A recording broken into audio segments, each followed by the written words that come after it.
pibbca.org.br. Então você vai lá, difícil isso? Pelo amor de Deus.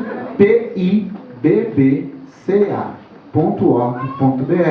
Você vai lá, você acessa o site da igreja, você tem uma visão do trabalho que Deus tem dado àquele povo já há 51 anos, e também você ouve a gente pregando, pastor Josué pregando, você abre lá a página do Instituto, dos outros ministérios da igreja, e deixa uma mensagem lá: ó, pastor, passei por aqui. Deixa uma mensagem lá para nós, o nosso livro de visitas, tá bom? Hoje nós vamos ler a passagem de Atos dos Apóstolos, capítulo 4, versículo 32. Atos 4, verso 32.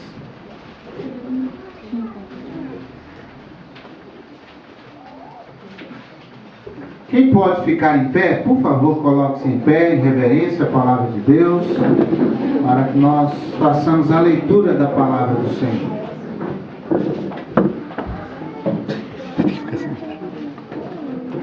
Eu vou pedir a sua atenção, a sua reverência para a leitura da Santa Palavra de Deus. Assim nos diz a palavra do Senhor. E era o coração e a alma da multidão dos que criam, e ninguém dizia que coisa alguma do que possuía era sua própria, mas todas as coisas lhes eram comuns. E os apóstolos davam com grande poder testemunho da ressurreição do Senhor Jesus, e em todos eles havia abundante graça. Não havia, pois, entre eles necessitado algum, porque todos os que possuíam herdades ou casas, vendendo-as, traziam o preço do que fora vendido e o depositavam aos pés dos apóstolos, e repartia-se a cada um segundo a necessidade que cada um tinha. Então José, cognominado pelos apóstolos Barnabé, que traduzido é filho da consolação, levita, natural de Chipre, possuindo uma herdade, vendeu-a e trouxe o preço e o depositou aos pés dos apóstolos. Mas um certo homem chamado Ananias, com Safira sua mulher, vendeu uma propriedade e reteve parte do preço, sabendo também sua mulher, e levando uma parte a depositou aos pés dos apóstolos. Disse então Pedro: Ananias, por que encheu Satanás o teu coração para que mentisses ao Espírito Santo e retivestes parte do preço da herdade? Guardando-a não ficava para ti, e vendida não estava em teu poder? Por que formaste este desígnio em teu coração? Não mentistes aos homens, mas a Deus. E Ananias, ouvindo estas palavras, caiu e expirou. E houve um grande temor. E um grande temor veio sobre todos os que isto ouviram. E levantando-se os moços, cobriram o morto e transportando-o para fora, o sepultaram. E passando um espaço quase de 3 horas, entrou também sua mulher, não sabendo o que havia acontecido. E disse-lhe Pedro: dize-me, vendestes portanto aquela herdade? E ela disse: sim, portanto. Então Pedro lhe disse: por que é que entre vós vos concertastes para tentar o Espírito do Senhor? Eis aí a porta aos pés dos que sepultaram teu marido, e também te levarão a ti. E logo caiu aos seus pés, e expirou. E entrando os moços, acharam-na morta, e a sepultaram junto de seu marido. Vamos ler juntos, bem forte, o verso 11. E houve um grande temor em toda a igreja, e em todos os que ouviram essas coisas. Louvado seja o nome do Senhor. Dá-nos a tua graça, meu Deus. Que o teu Espírito nos conduza, ó Deus, ao centro da tua vontade nesta noite. A palavra, ela tenha lugar em cada coração, para a tua glória, e no nome santo do Senhor Jesus. Amém. Podem se assentar. Avivamento comunitário. Avivamento na igreja. Eu quero que você saiba que a sua igreja é o que você é. Por isso é que crente nenhum pode falar mal da sua igreja. Porque falando mal da sua igreja, fala mal de si mesmo. Falando mal do seu pastor, fala mal de si mesmo. Falando mal dos irmãos que fazem parte da sua igreja, fala mal de si. Fala mal dos seus. E mais, ninguém em sã consciência pode falar mal da igreja de Jesus. Porque quando fala mal da igreja de Jesus, fala mal de Jesus. E mexeu com Jesus, o negócio é sério. Mexeu com a igreja de Jesus, mexe com Jesus. Então pense bem, a sua igreja é o que você é. Se a sua igreja ama missões, é porque você ama missões. Se a sua igreja é abundante na graça do dar, é porque você é amigo do dar. Se a sua igreja é uma igreja animada, é porque você é animado. Se a sua igreja é uma igreja espiritual, é porque você é um crente espiritual. Se a sua igreja dentro exercita a edificação, é porque você tem um coração voltado para edificar vidas. Se a sua igreja lá fora está focada na evangelização, é porque você é uma pessoa ativa em evangelizar, em falar, em viver o amor de Jesus e levar o evangelho de Cristo aos perdidos. A sua igreja é o que você é. Amém. A pergunta é, quem você é? O avivamento na sua igreja passa por você. O avivamento na minha igreja passa por mim. Deus quer começar esta obra em você.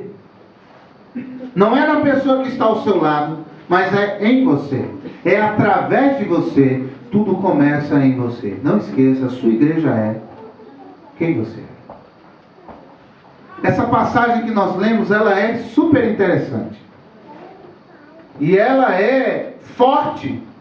Porque ela mostra uma desproporcionalidade entre o que Ananias e Safira fizeram e o que Deus fez com Ananias e Safira. Ao longo da palavra de Deus, teve gente que fez coisa muito pior e Deus não matou. Teve gente que fez coisa muito mais séria, hedionda, do que Ananias e Safira dentro da igreja fizeram e Deus não tirou a vida deles. Deus parece mostrar-se extremamente duro nesse texto, nessa passagem. Me faz lembrar da história de dois caipiras do interior de Minas Gerais. Eles casaram. Terminou a cerimônia e o marido e a esposa, agora recém-casados, eles vão para a lua de mel. Então sobem lá na carroça e vão os dois. Vão os dois para a lua de mel. Só que no caminho,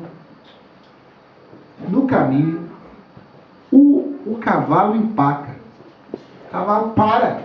E o noivo bate no cavalo e chicoteia o cavalo não anda. Aí ele, bravo, desce da carroça, vai bem de frente para o cavalo, olha para o cavalo e diz: Depois volta, sobe, senta ao lado da esposa que não entende nada, olha para o homem meio esquisito assim, meu Deus, que cara. E o homem vai, e o cavalo vai, e continua andando. Lá na frente, o cavalo empaca de novo, o homem bravo desce, impaciente, vai de frente ao cavalo e fala: 2, sobe de novo, engata a primeira e vai. E vai, lá na frente, o cavalo para de novo, o homem tenta fazer ele andar, ele não anda, ele desce da carroça, vai de frente para o cavalo, 3, tira o revólver, pá, dá um tiro na cabeça do cavalo. O cavalo tomba lá, e a noiva diz: meu Deus, você é louco, que é isso? Você faz uma coisa dessa, dá um tiro no bicho. Ele subiu do lado dela, olhou bem para ela e disse: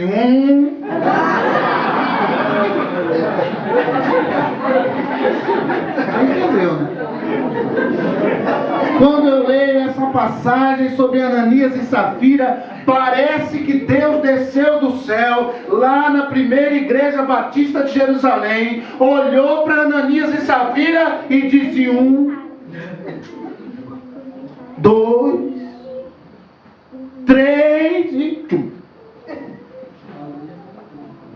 Mas esse texto é, na verdade, meus amados, um texto disciplinador. Esse texto é, na verdade, um texto que tem um objetivo didático. Nada mais é do que um momento didático naquela igreja em Jerusalém. É um momento didático que Deus vem proporcionar para aquela igreja. Porque com esse episódio de Ananias e Safira, Deus estava mostrando que tipo de igreja, que tipo de comunidade cristã Ele quer ver. Que tipo de igreja Ele quer que nós sejamos. Marcas que Ele quer ver nessa igreja. Essa igreja que para ser avivada, eu repito, não precisa gritar, não precisa pular, não precisa, meus amados, de subterfúgios humanos, não precisa abastecer a carne com músicas dançantes, não precisa nada disso. Amém. Não precisa de um pastor prometendo mundos e fundos, prosperidade, dinheiro, cura, saúde, poder. Não precisa de nada disso. Não precisa pôr faixa lá, expulsa-se demônio. Grande noite de cura e de libertação. Corrente dos acorrentados. 9 semanas de libertação. Não precisa nada disso. Igreja avivada, igreja que agrada a Deus, ela possui algumas características importantíssimas. E a gente vai pensar um pouquinho sobre 3 princípios que nos ensinam sobre um avivamento comunitário. Sobre o tipo de igreja que Deus quer ver. Aquela igreja que o seu filho verteu o seu próprio sangue por amor a ela. 3 pilares, 3 alicerces, 3 bases importantíssimas que essa história de Ananias e Safira pode nos ensinar. Primeiro alicerce, primeira base, a primeira característica é a que diz que a igreja é um ambiente de liberdade. Vamos dizer isso juntos? A igreja é um ambiente de liberdade. Eu acho isso maravilhoso porque é verdade, é fato. A igreja anda sempre debaixo